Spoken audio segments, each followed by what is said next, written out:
I'm Sahara Loveland, and you're tuned into Sahara Speaks. I recently wrote my first memoir, The Ordinary Black Woman.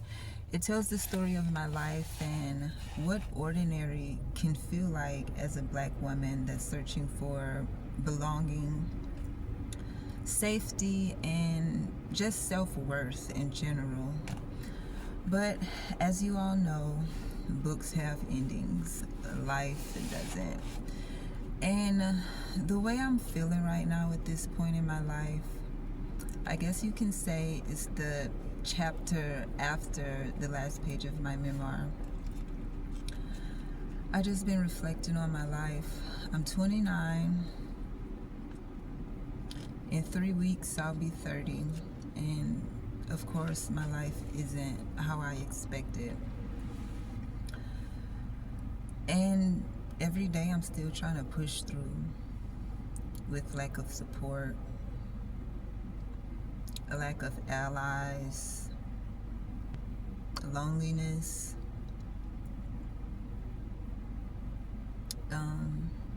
just nobody there, no family,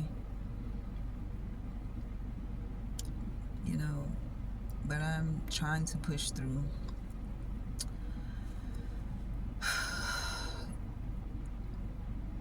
I've been feeling unattractive lately.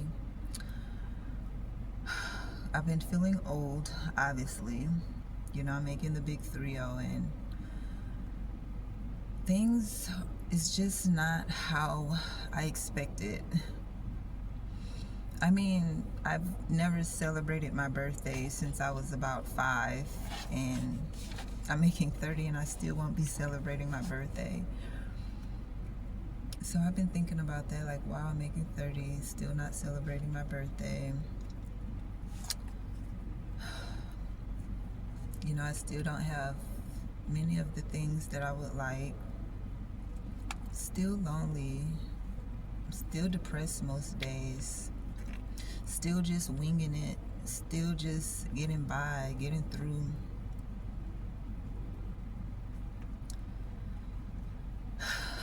Some days it's so hard to breathe. Being a mom, trying to be there for myself.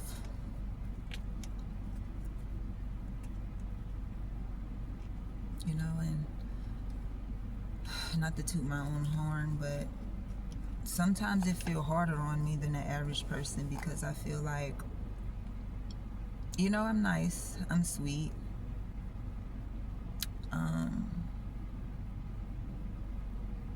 I feel like I'm a well-rounded person, mentally, spiritually,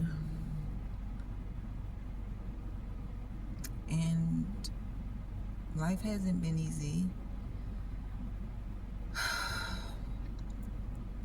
Just being a black woman navigating the world with my type of personality, I feel like I get tried the most. And I feel like because the lack of support, I have to think 10 steps ahead. I can't react in the way that people expect for me to react, because they have support. They have allies. They don't have to watch their tone. They don't have to feel like sometimes they can't stand up for themselves because they're gonna look like the aggressor because they're black. And when you don't have support or allies and protection, sometimes you feel like I have to watch how I react to people, because I don't have anybody that's going to have my back if the entire room is against me, or if I'm one-on-one with somebody and they say, oh, she was being aggressive. Because I'm 5'10", for crying out loud. I'm 5'10". I have a very dominant look about me by default, and that's another reason why I feel like people tend to try me, because my personality and who I am doesn't match the image of what they feel like I am. in their head. So when they see the real deal and see who I am internally, it's hard for some people to update what was in their head, and they try their best to try to pull out whatever they had in their head of me. And when I don't do it, they go through abnormal avenues to try their damnness to try to get that out of me. I have to honestly say, I've been through so many jobs in the past 10 years. You know, and all I want to do is work. I just want to work, be a good person, be a great mom. And every time I get a job, it feels like it's always that one person that just want to make my life a living hell. And the type of jobs that I get, it's always weak management. So I'm not protected by management because, one, I don't have the complexion for protection. Even if it's another black person that's giving me a hard time, or a white person, or whoever, whatever color, because I'm this color and I'm this phenotype, I don't get protected at all in the workplace, outside of the workplace, when I say a concern of how I'm being treated. And people can say, oh, well, you can't just let one person push you out of job. But if it's not them, they don't understand the extent. Every job I get, I kid you not, it always starts with someone staring me down like this. And that's step one. And then it'll go to step two, to them raising their voice at me. And again, of course, I should say something, right?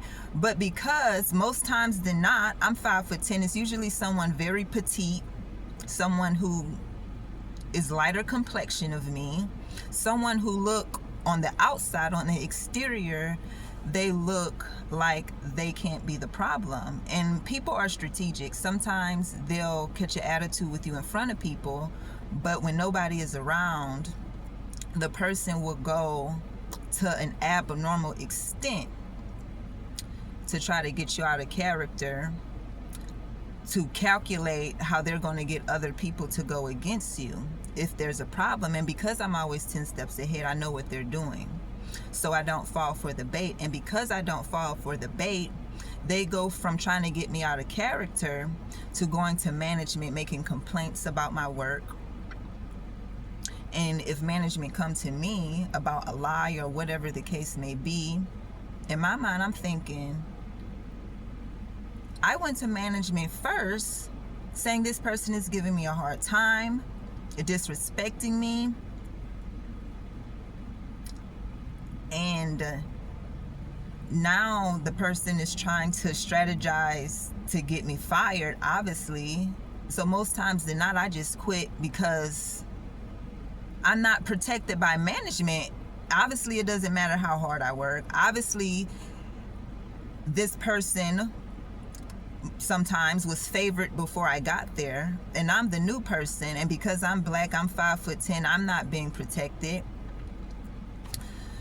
I just hope you guys get what I'm saying, if I'm explaining that right.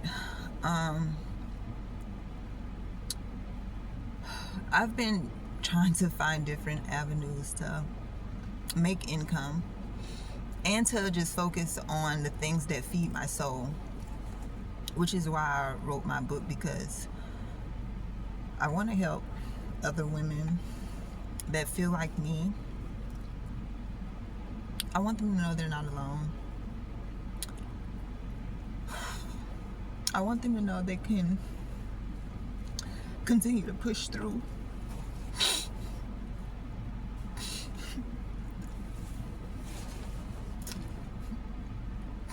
I remember when I first started my YouTube channel, I would always do motivational voiceovers. And I wasn't just speaking to you guys. I was speaking to myself. But sometimes it's hard just pouring into yourself and nobody else is pouring into you. It's just really hard when you feel like most of the world is against you. When you feel like you're not good enough.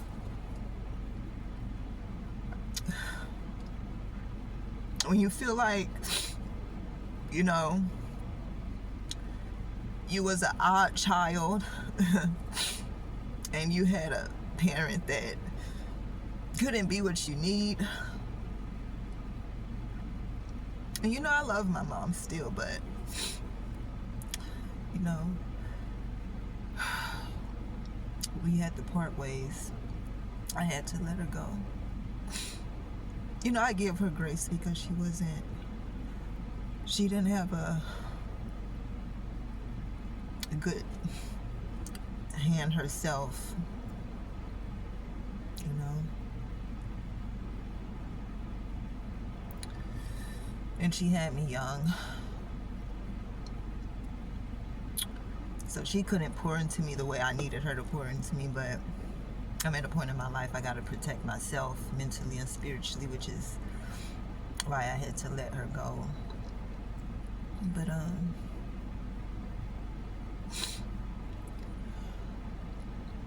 yeah, I'm just winging life alone. And hopefully one day I could come back to this video and I can say, you did it. I hope you guys have a lovely Sunday. I'm Sahara Speaks, and you have a great day.